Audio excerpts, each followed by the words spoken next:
this backdrop, this standby agreement with the IMF, it's a good news, a good signal. What does it signal to the world about bringing funds to Egypt? Well, good morning, everyone. And at the outset, I would like to say that it's not just that we are focusing on the immediate impacts of COVID, but we're actually looking forward. And that is very important because countries post-COVID are going to be distinguished by how much effort they put in trying to implement structural reforms that help put the economy on a path for more employment and more inclusive growth.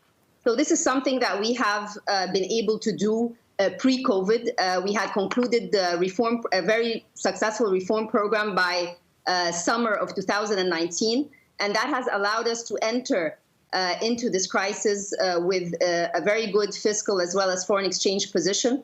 And the government during the crisis has taken very important steps and policies, both on the monetary side, the fiscal side, but also more importantly, when it comes to structural reforms related to widening the social safety net, mitigating the impact on informal employment, creating also women-specific policies related to COVID. So there's so much that has happened, and what we want to do going forward is build on that in order to help not just rebuild the economy, but really reshape it.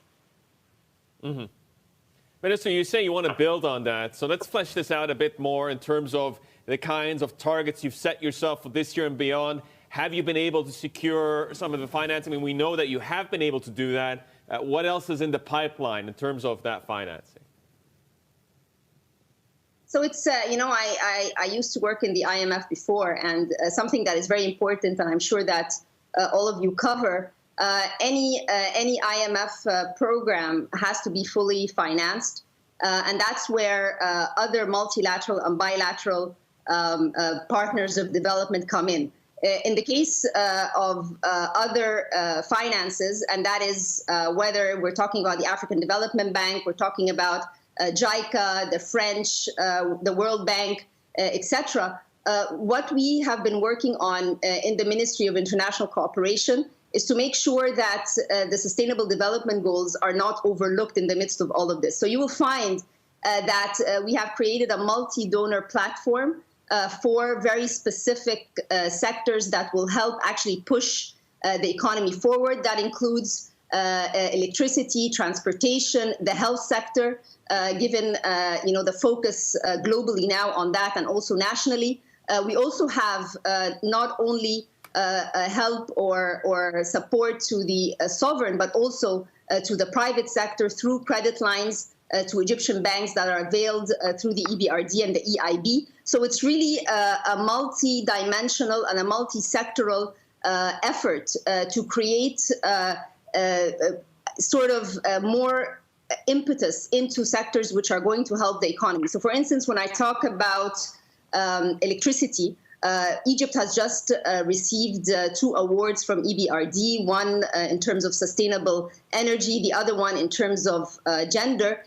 When we come to solar and renewable, Egypt is the #1 in the Middle East. So we want to build on this. And that's why in the multi-donor platform, the energy strategy for 2035 is being pushed. These are very good opportunities where private-public partnerships can take place. Similarly, for transport, when we are talking about expanding the metro lines, more connectivity, all of this is quite important for investments going forward. When we talk about the support to the private sector, it's not just the big companies, but also the small and medium enterprises, which are really going to be the engines of growth going forward, particularly given the global shock that we've seen. Minister, we need to push you a little bit in terms of the timing. When will you have these funds on the books? And let's press you a little bit. How confident are you that you will get all the money that we just listed in terms of the multilateral agencies? When, Minister, and how much? You know, it's very important to mention that Egypt has a very successful record with all our multilateral and bilateral development partners. we have been able to, push through with lots of programs and projects with them. We have already board dates set up with many of the items that you put on your screen. This is happening very soon. You will see in the press that they have been secured. The other thing which is important, I want to use this opportunity to mention it, we have created a new global partnerships narrative, which is people, projects, and purpose. And the idea here is that each and every project and each and every development partner that we just talked about comes under this umbrella. How many beneficiaries are going to be affected? What is the type of the project? Is it a PPP project? Is it the nature of its financing? And then third, purpose, which SDG does it really meet? All of these that were on your screen have been secured. We're in the final stages of finalizing it, and actually we have board dates for many of them already. Minister, Egypt's net foreign currency reserves came through overnight, and it's near the lowest level now in 3 years. The Egyptian pound has been on a losing streak as well. To what extent is that a concern for you, and how much does it, how highly does it rank on your priority list at the moment of things to do? I mean, I think for international reserves and foreign exchange, that is a discussion you can have with the central bank. Nonetheless, as I mentioned, Egypt is a country that has tremendous potential. Our reform story has spoken very well about the commitment of the government in the past.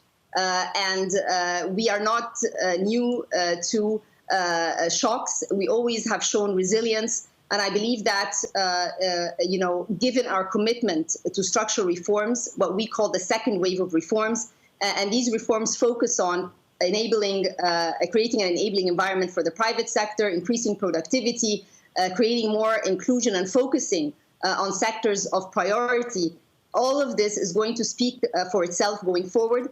We have not been only, sidetracked by COVID, but we have been looking really into details of how to create more jobs, create a more inclusive economy, and that is going to be very, very important to investors and for everyone who's following the Egypt story.